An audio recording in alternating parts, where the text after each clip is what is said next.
Okay, might pop back out of this just to see if there's anybody else that needs to be added in, but I'm going to get started because we only have about 40 minutes. So I'm assuming everybody can hear me because I think somebody would have popped on by now and said, we can't hear you as they see my mouth move. So awesome. Thank you. So of course, today we're going to be talking about optimizing your metabolism, and we're going to dive right in. But I want to introduce myself. I'm Dr. Rachel. I'm the functional medicine doctor at Delta Health. And a lot of what I deal with and what I do is helping people figure out the why or the root cause behind their chronic issue or whatever chronic symptoms they're dealing with. So it could be gut issues, hormone issues, low energy, metabolic issues, slow metabolism, autoimmunity, skin issues, all kinds of different things. And then, of course, helping them heal and give their body the things that it needs in order to do what it's supposed to do. So metabolism is a big piece of that because, as you'll see, it's much more complex than what we think it is. So just going to double check. No one else needs in. Perfect. Okay. So what is metabolism? A lot of people think and hear that it is just our genes that are predetermining how well we can lose weight, how easy it is, or how someone might be luckily thin. They just have good genes, so they have a good metabolism. But studies are showing that a person that identifies as having a faster metabolism doesn't actually differ in calorie expenditure or metabolic rate in comparison to someone who might say they're more metabolically challenged or have a slower metabolism. And I can say from what I've seen in practice and everything that I've learned, it's not that simple. It's not just your genes that are determining that for you. They obviously play a role, as they do in most things, but it's just not that simple. So by definition, metabolism is the series of reactions that occurs within cells of living organisms to sustain life. And what that really means is our body's ability to make energy, or the ability of our cells to make energy. And we give our body calories. Our calorie then turns that into energy, which fuels all of our cellular processes. It fuels our organs, our tissues, our cells, and gives them the energy so that they can fulfill whatever they're in charge of doing. And so it's not just weight loss and how easily we can lose weight. It's much more than that. It's all of our body processes. It's detoxification, our digestive system. It's moving our muscles so that our body can move. It's keeping our heartbeat going and helping us breathe. So it's much more complex than just, how thin are we? And metabolism is tied to much more than just being thin or being fit. It's tied to a lot. And so here we see, several examples. On the top of the list here, increased immune function. It takes a lot of energy for our body to fight off infection. And so if we have enough energy to fight off infection, it allows us to get rid of sicknesses quicker, have them be less severe, and lower inflammation in general in our body. Having energy. If we can make energy, then we can have energy. It's pretty much that simple. Healthy hormones. We're going to talk more about this as the presentation goes on, but our hormone balance is really determined by metabolism as well. It's a very active process in our body. Our thyroid is a big piece of that as well. And when our thyroid is optimal, we have a much better chance of estrogen, progesterone, and testosterone being optimal as well. Brain functionality. So our brain actually uses 16 times more energy in comparison to our muscles throughout the day. So our brain is a very metabolically active tissue. We all know, we've also, been there where we said we're mentally exhausted, and that's very true. It takes a lot of energy to think, to process, to memorize, to recall all the different things. It takes energy in our body. Lean muscle mass, so it's tied to, of course, losing fat cells, but it is also tied to building muscle mass. And the more we can build muscle mass and the more muscle that we have, the easier it is then to lose weight as well. Proper digestion. Digestion is a very active process as well. It takes a lot of energy for our body to break down food, to digest food, but then absorb everything that we've broken down as well. So carbs, fats, protein, but then, of course, all of our vitamins, all of our minerals, and all the things that we find in our food. And then lower rates of chronic disease. So Studies show that when you have a proper functioning metabolism or you have that higher metabolic rate, you're going to have lower rates of chronic disease.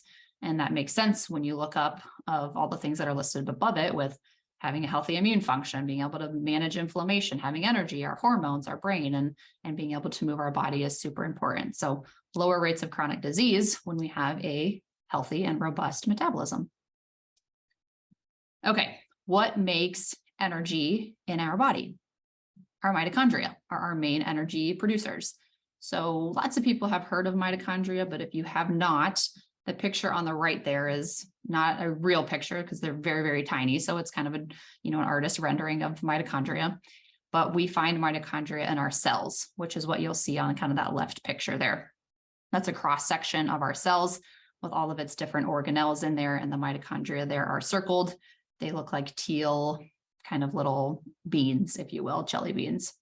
And we have anywhere from hundreds to thousands of mitochondria per cell, and we have over 1 trillion cells in our body.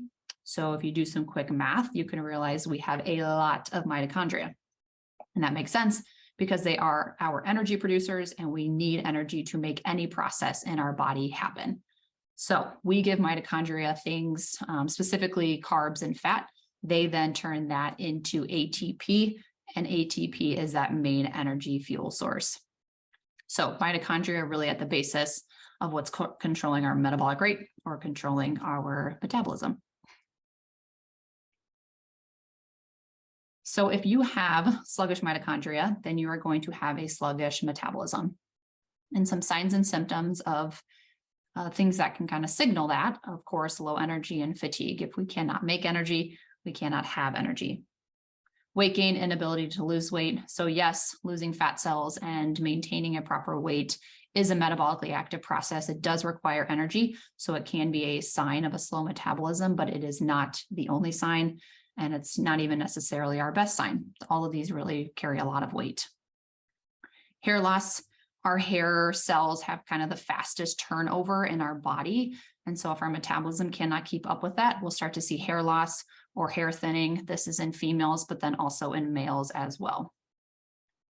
Always getting sick. Like I said, the immune system, it takes a lot of energy to fight off infections. And so when people that are getting sick often, or the people that their colds are more severe than everybody else's, or they feel like it lasts longer than everybody else's, that's a pretty good sign that our metabolism is a little bit sluggish.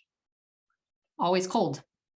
Our metabolism producing energy, that means you're producing heat as well. So if we're not producing enough energy, then we're not, as a byproduct, producing heat. And so that's why people can feel like they're always cold. Hormone imbalances. This really goes back to the thyroid and thyroid hormones. Our thyroid is our master metabolism gland. It really regulates what is going on with not only hormones in our body, but also metabolism. So if we see imbalances in our thyroid, that can lead to, like I said, imbalances with estrogen, progesterone, and testosterone. But it really does slow down our metabolism. And a lot of these symptoms and signs on this page are signs and symptoms of a sluggish or slow thyroid as well. Sluggish gut. So again, our gut and our digestion and our absorption, it all very much requires a lot of energy. And so if we feel like we're constipated all the time, or we're bloated often, or things just don't really feel like they're moving the way that they're supposed to, that can be a sign of a sluggish gut. And then of course, back to a sluggish metabolism. Brain fog, memory issues. So of course, brain fog and memory issues are not normal, and can signify that our very, very metabolically active brain is kind of on the sluggish side as well. But even getting through your workday, being able to think and process and not feel mentally fatigued is what the norm should be. It shouldn't be, oh, you're crashed out at noon and there's no way you can think for the rest of the day. And then even beyond that, we should be able to think when we get home as well. It shouldn't be my work or my job or studying, whatever it is, takes up all of my brain power, and now I'm completely cached for the rest of the night, and there's no way I can, process whatever I might need to at home with family or things like that. Okay, so what is going to cause our metabolism to slow down? Number one on this list is going to be really number one for a reason. Inflammation / oxidative stress. So inflammation will lead to oxidative stress. And kind of the best way to describe oxidative stress is when inflammatory or toxic things come to the body, they cause free electrons to be broken off. And those free electrons can now go out and damage different things in our body, whether it be proteins, DNA, different parts of our cells, fats, different things like that. They'll go out and damage those. And that causes issues in our body, of course. So lots of people have heard of antioxidants, eat blueberries, drink green tea, they're full of antioxidants. So those antioxidants in the food help neutralize those oxidative molecules. So oxidative stress, oxidative molecules, and then even free radicals. That's another term for kind of that same oxidative stress, oxidative molecules. So you'll hear me use that word a lot in the next few slides and on this slide. So kind of the basis then for why that's such a problem. Our mitochondria, like I've talked about, they produce energy, but another one of their main jobs is to neutralize those free radicals or those oxidative molecules. So when they see all of these oxidative molecules, around them or coming in, they have to put out the fire. They have to stop that. So if they are too worried about putting out the fire, they are not interested in making you abundant amount of energy. So they will focus on helping you survive and put out the toxic, the bad things first, before they're going to give you lots and lots of energy to do all the things you want to do to help you thrive. So what are the things that are going to lead to inflammation or oxidative stress in the body? The standard American diet is going to be number one on this list. It is abbreviated SAD for good reason. It is a very sad diet. So lots and lots of processed foods in our diet, especially in this country. Lots of food additives, preservatives, food chemicals, dyes, artificial colorings, artificial flavors, artificial sweeteners, lots of sugar. So, lots of sugar being added to sweet foods like desserts and candy, but we're finding it in all kinds of savory things, pasta sauces, salad dressings, and marinades and different things like that. So sugar is hiding everywhere. And it's one of our biggest oxidative molecule causers. So looking at labels is really important, and we'll talk through all the things that might be better diet-wise. But sugar and the really processed foods and the really refined carbohydrate, snacky type foods, and even bread type products can be some of the most damaging to our mitochondria. Stress. Stress is a big one, and it often feels more abstract, or people don't really take it as seriously because it's not something that we can touch or that we can hold or see. And so it feels like it might not be as big of a deal as it is. But 1,400 chemical reactions happen in your body as a result of stress. And that's great when you're trying to run from a tiger, but most of the time that's not what it's for. We're stressed about anything and everything all day long. And a big majority of those chemical reactions that occur as a result of stress lead to oxidative damage. So if there is constant chronic stress, that is going to lead to constant oxidative stress on our body as well. Poor sleep. So sleep is when a lot of our healing, our regeneration, and our neutralizing of those free radicals happens. When our body is not awake and intaking everything that we're eating and all the stimulation from the world, but it's sleeping, it can then focus on itself. So it does a really great job of neutralizing those free radicals while you are sleeping. And lots of people that are not getting enough sleep, but also lots of people that do not have high enough quality sleep. Toxins, a little bit more self-explanatory, but of course we find it, like I talked about, in a lot of our food products with a lot of those additives, but it is also sprayed all over our food. It is in the water that we drink. It is in our personal care products, our makeup, our lotions, our shampoos. It's in our cleaning products as well. So we are surrounded by hundreds of toxins a day. And the more we intake of those, the more oxidative damage we're going to see on our body. Okay, not eating enough and extreme dieting is a really slower downer of metabolism as well. And it's ironic because lots of people will go on extreme diets to try and lose weight. But when you don't eat enough, or you go into an extreme calorie deficit for a certain amount of time, your body thinks it's starving. And when your body thinks that it's starving, it's going to go into conservation mode. So we will then slow down our metabolic processes because it thinks it needs to conserve everything that you're giving it because it thinks that it's starving. So people will go on these really extreme diets, but in the end, it actually ends up slowing metabolism down even more. Blood sugar imbalances and insulin resistance. So when we eat sugar, of course, or those really processed refined carbohydrates, that causes a spike in blood sugar. And when we have a spike in blood sugar, our body has to release insulin to deal with that sugar, get it out of the blood and put it into our cells. And if we have constant elevated blood sugar, that means we have constant insulin being pumped out, and our insulin can lead to excess inflammation and excess oxidative damage. And again, sugar is very, very oxidative damaging. Micronutrient deficiencies, our mitochondria just don't produce energy on their own. They need carbs, they need fats, they need proteins, but they also need certain vitamins, certain minerals, zinc, magnesium, B vitamins, CoQ10, different things like that that we find in our food to then produce the ATP and produce the energy for us. Hormone imbalances, again, if we have a sluggish thyroid, we are going to have a sluggish metabolism. And then that can lead to the estrogen, progesterone, and testosterone issues as well. Okay, so how do you know if you have a sluggish metabolism? So of course, signs and symptoms, if you're checking a lot of the boxes over there of the signs and symptoms that we've talked about, then that's a pretty good indication that we have a sluggish metabolism. So those are all the symptoms that we talked about at the beginning. But beyond that, we need to test for it. So there's no perfect marker for this is your metabolism because of, like we talked about, it's much more complex than that. It's not just one marker. It's not just one genetic variant or anything like that, but we can get great clues from what's going on in our blood. And a big thing of functional medicine and what I do is helping people dive into this advanced testing, this comprehensive testing, and big comprehensive blood panels are a big piece of what I do. And so we can get some great information from inflammation markers. So there's several inflammation / oxidative stress type markers in our blood that we can look at. And that I run on all my patients. Blood sugar, we need to look just beyond glucose. And that's, commonly what we'll see ran if we're with a yearly physical or our primary care doc. But we have to go beyond glucose. We need to look at insulin as well, because that's what's going to lead to a lot of inflammation in our body as well. Lipid markers or cholesterol, those give us great indication on cardiovascular risk, but also metabolism and what maybe blood sugar is doing and what inflammation is doing as well.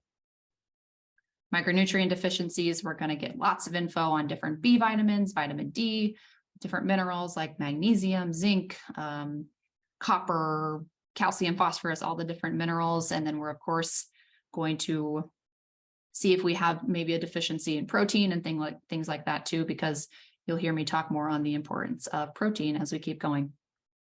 Hormones. So this is really important, especially when it comes to the thyroid. We need to see a full thyroid panel in order to know what's going on with the thyroid. It's really common for people or doctors to just run one thyroid hormone. So TSH is the most common thing that they'll run, but that's a hormone that's coming from the brain. It's not even coming from our thyroid. If you're lucky, they'll throw in a thyroid hormone as well, but it's really important to look at even 3 or 4 more thyroid markers. You have to see the whole picture in order to know what's going on with the thyroid. And that's really the basis of all the blood work, is we have to look at a lot to know what's going on in the body.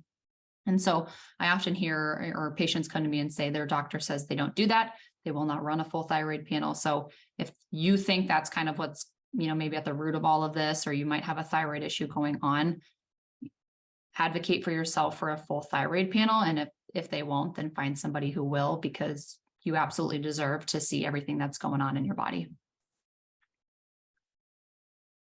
Okay, so how to improve your metabolism.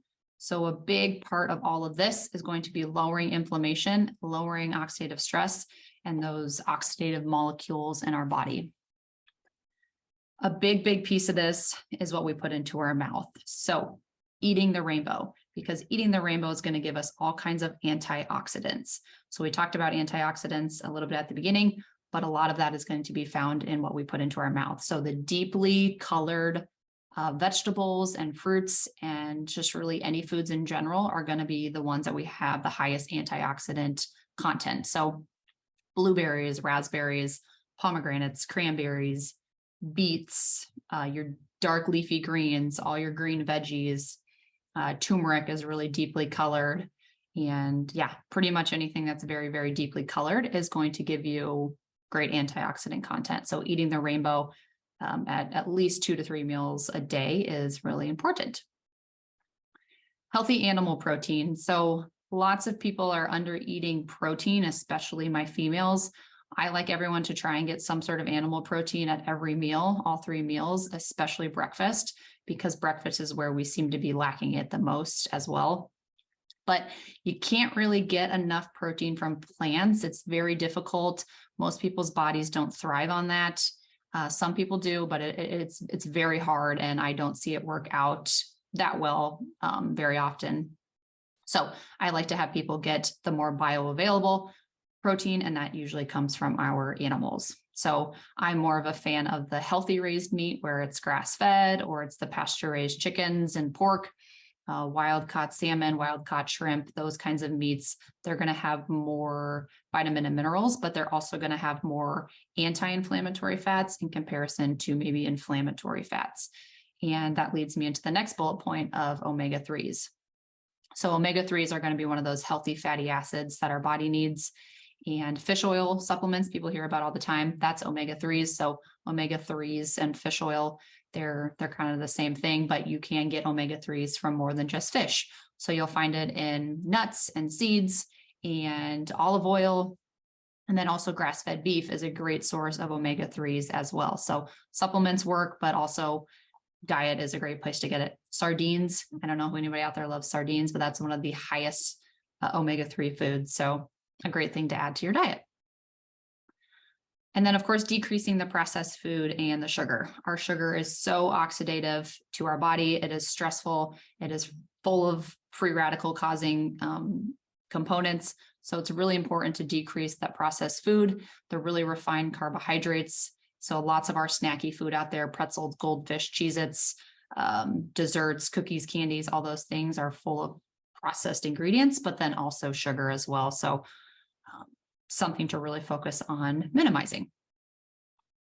Eating enough. Like I said, lots of people will, of course, go into a calorie deficit, and then their metabolism might really slow down because they think they're in starvation mode. So it's important to eat enough. And I like to aim for 3 meals a day. I'm not a huge fan of this, 5, 6, 7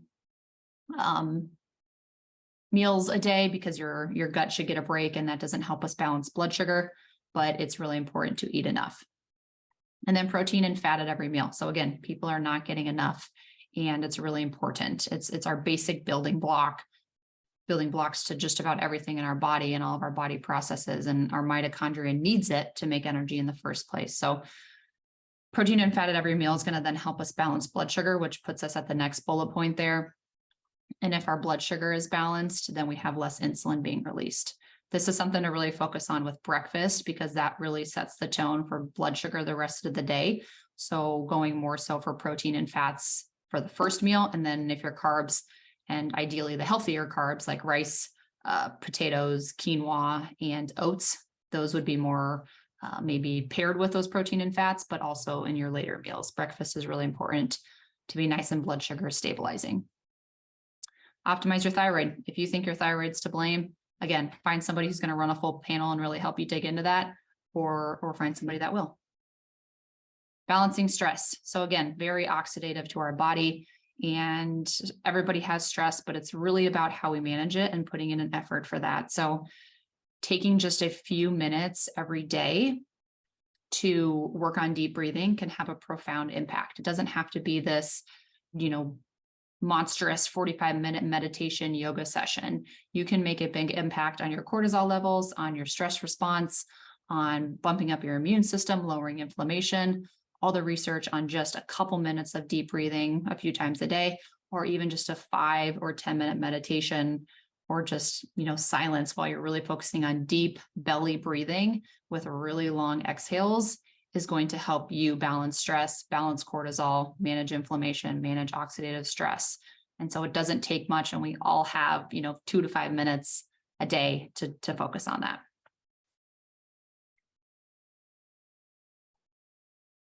Okay, getting enough sleep. So like we talked about, not getting enough sleep can lead to oxidative damage. Our body cannot heal. Our body cannot neutralize those free radicals if we are not sleeping.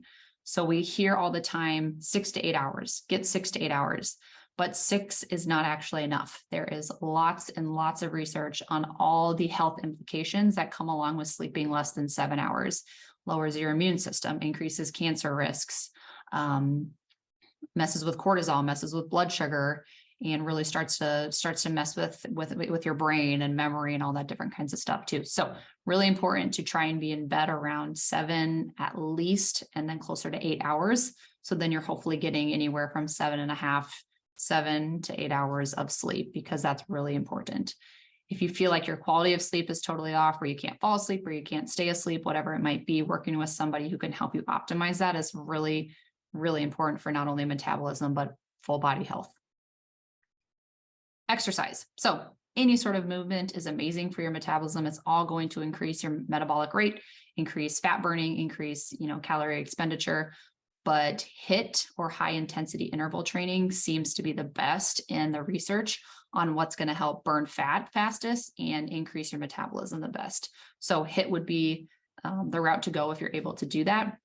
But again, any sort of movement is good, and it's all going to increase your metabolic rate.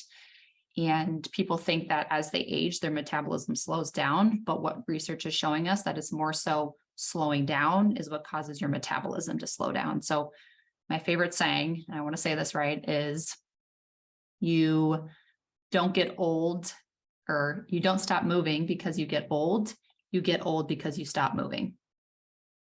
So moving is super important no matter what it is or what kind it is. Okay, supplement wise. Supplements are what they say they are. They're supplemental. If you have a horrible diet, you're not sleeping well, you're super stressed out, and you're not moving, supplements are only going to take you so far. So all the things that we've talked about are super important, but supplements can be a nice boost. So a greens powder, if you want tons of antioxidants, greens powder would be a great route, because they're taking all those beautiful greens full of antioxidants, putting them into more of a convenient powder, toss it in a smoothie, toss it back just in water if you can handle that too. Green tea or matcha, that is our highest antioxidant food that the earth has given us. And so drinking green tea is amazing. Matcha is the concentrated form down into a powder, which is what you're seeing in the picture there on the right. That gives some of the highest antioxidants in anything you can find in nature. So that's a wonderful thing to add in. People make lattes out of them. People add it to smoothies. And yeah, that seems to be kind of the most popular ways people are consuming it. MCT oil. So that is a popular oil that people will put in their coffee, which is a really good spot for it, or even in smoothies, or hiding it in certain baked goods, or putting it in oats roll-ups. People will put some oils in that too. So coffee and smoothie seems to be the best options, but it stands for medium chain triglycerides, and that medium chain makes it very easy for our mitochondria to use and break down and turn into energy for us. So it's a quick energy source, and people have noticed that it helps fat burning, and it's been shown in the research to increase our metabolism as well. Protein powder, great option if people are, getting not enough powder or protein in their diet, and reading the ingredients is super important. So whey, plant-based, bone broth-based, it doesn't really matter as long as it feels good on your digestive tract, but what matters is what's in the ingredients. So avoiding added sugar, artificial flavors, artificial sweeteners, a bunch of different thickeners and gums and things like that. So again, reading the ingredients on all your processed foods is going to take you a long way. Turmeric, cinnamon, garlic, and cayenne. These are all warming herbs, warming spices, which have been shown to increase your metabolism. And then turmeric, cinnamon, and garlic are great antioxidants. And quality matters when it comes to any supplements, but especially turmeric and cinnamon and garlic. So going to more of a Whole Foods, Natural Grocers, Campbell's type store to find something and find a product where there's going to be better quality, and they're not going to put, certain bad ingredients in their protein powders or in their supplements, is usually the best route to go. Even better route would be to work with a professional on those, because they're going to get the professional grade supplements. But overall, always working with a professional with supplements, especially when you're taking medications as well, because not all supplements agree with medications, and not all supplements agree with people in general. It's not a bulletproof world by any means. Okay. Here's some of my references. I like to offer up, since we only have a couple minutes left, I like to offer up I give everybody a free 20-minute intro visit if they want to talk about functional medicine. You know, what's the process look like? What's the cost? All that kind of stuff. And yeah, I like to give everybody that opportunity. Okay, I must have talked for a little bit longer than I thought because we have 2 minutes left before this runs out. Does anybody have any questions?